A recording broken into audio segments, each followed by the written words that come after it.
Bon matin 8 octobre, Québec, on se réveille tranquillement mais sûrement. Ça vient de tomber, les projets de la CAQ se suivent et se ressemblent et mon mal de cœur face aux dépenses et au gaspillage public ne cesse d'augmenter. Donc, je sais pas si vous vous souvenez, mais il y a quelques jours de ça, je vous avais parlé concernant le gaspillage de la CAQ de recyclage carbone Varennes. Et dans cette vidéo, je vous avais parlé de la somme à risque de 794 millions de dollars concernant Airbus, CC8, Bombardier. Et la nouvelle vient de tomber ce matin.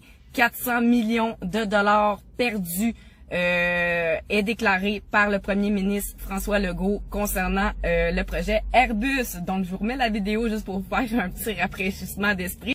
Pour terminer, j'aimerais mettre de l'avant une somme à risque de 794 millions de dollars, encore approuvée par Fitzgibbon. Donc, pour tous ceux qui disent qu'on sert à rien, nous autres, les grands parleurs qui dénoncent les ingérences, les incohérences, la corruption, la collusion du gouvernement sur les plateformes de réseaux sociaux, je vous contredis en vous disant que c'est très nécessaire parce que on est tellement bombardé de nouvelles, de chocs présentement qu'on s'y perd. Et tel qu'il est écrit ici, l'information était noyée parmi des pertes de plus d'1 milliard de dollars dans des entreprises. Donc, on parle du fiasco Saclic, on parle de Lion Électrique, on parle de Nordvolt, on parle de recyclage carbone Québec. Donc, à un moment donné, on se fait tellement bombarder d'informations, puis on a juste 24 heures dans une journée, que c'est facile de glisser des nouvelles à 400 millions, à 222 millions de dollars en dessous du tapis, puis que ça soit pas tellement vu par les gens.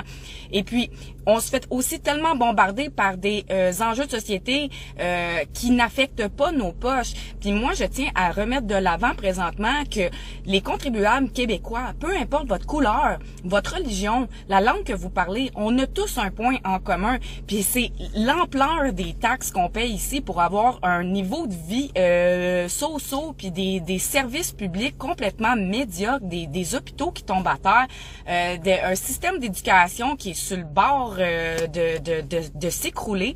Et c'est important qu'on s'unisse pour ça. Et je vais le dire mot pour mot, comme Monsieur Legault le dit il y a quelques années, dans le temps où est-ce qu'il était dans l'opposition. Les jeunes, si vous ne vous impliquez pas gouvernementalement, vous allez vous faire fourrer.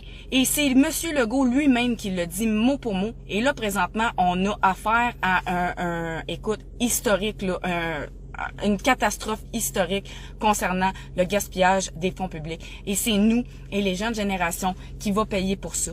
Comment? Par l'augmentation des taxes, par la coupure de services, par le retrait de programmes qui pourraient aider les petits Québécois, les petites Québécoises à aller plus loin dans la vie, à aller acquérir une qualité de vie respectable. Donc, c'est important qu'on le dénonce. Puis, moi, tout ce qui a rapport avec des enjeux sociaux, qui ne touchent pas nos poches, je considère ça comme de la diversion et de la division sociale. Puis, c'est important de le mentionner. Puis, ça serait important de focusser sur ce qui nous affecte tous réellement et concrètement. Et c'est the money, baby. Donc, je sais pas, j'ai comme l'impression que par ma vidéo que j'ai faite sur recyclage carbone Varennes, que Radio-Canada serait peut-être remis le nez dedans. Et effectivement, c'est plus d'1 milliard de dollars perdus dans des entreprises en une année. Et moi, je suis choquée parce que c'est Monsieur Fitzgibbon, le gars qui a Harvard, le big shot de l'économie, qui a approuvé puis qui aurait apparemment vérifié le côté lucratif de ces projets-là. Et puis, le gars a délaissé le bateau, est parti, s'est déresponsabilisé totalement de tout ça.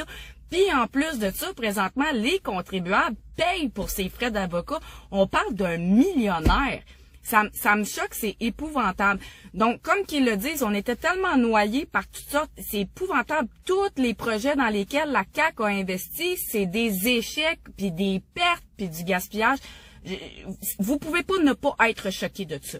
Puis on a un bon point en commun ici là pour que tous les Québécois de toute race, de toute religion puissent s'unir ensemble, se lever puis dire hey wow là c'est assez, moi je paye de la taxe, j'ai pas de service, j'ai de la misère à me loger, je vis dans un 3,5 insalubre dégueulasse qui me coûte les yeux de la tête, je suis pas capable d'avoir accès à un médecin de famille, mais le réseau de l'éducation c'est un peu tout croche, ma fille je suis plus capable de payer pour ses études parce que ça coûte les yeux de la tête. C'est là le point où est-ce qu'on pourrait s'unir, puis c'est là que je dis que c'est important.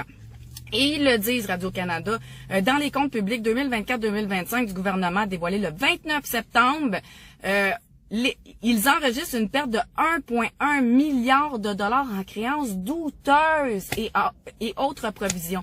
Si ça vous fait pas capoter puis que vous préférez focuser sur la laïcité au Québec, vraiment, vous êtes à côté de la traque. Vraiment. Donc, pour terminer, j'aimerais juste remettre de l'avant en cette journée 8 octobre que la dette par contribuable est estimée à 52 000 $.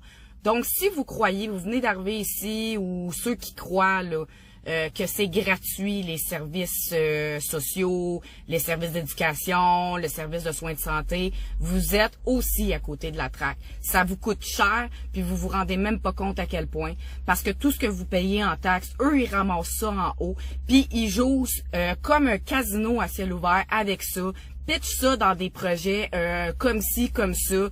C'est à se demander s'il y a quelqu'un qui vérifie vraiment les plans d'affaires ou sinon, la petite corp a dit que c'est projet vert, c'est d'avenir, fait qu'on donne tout qu'est-ce qu'il y a.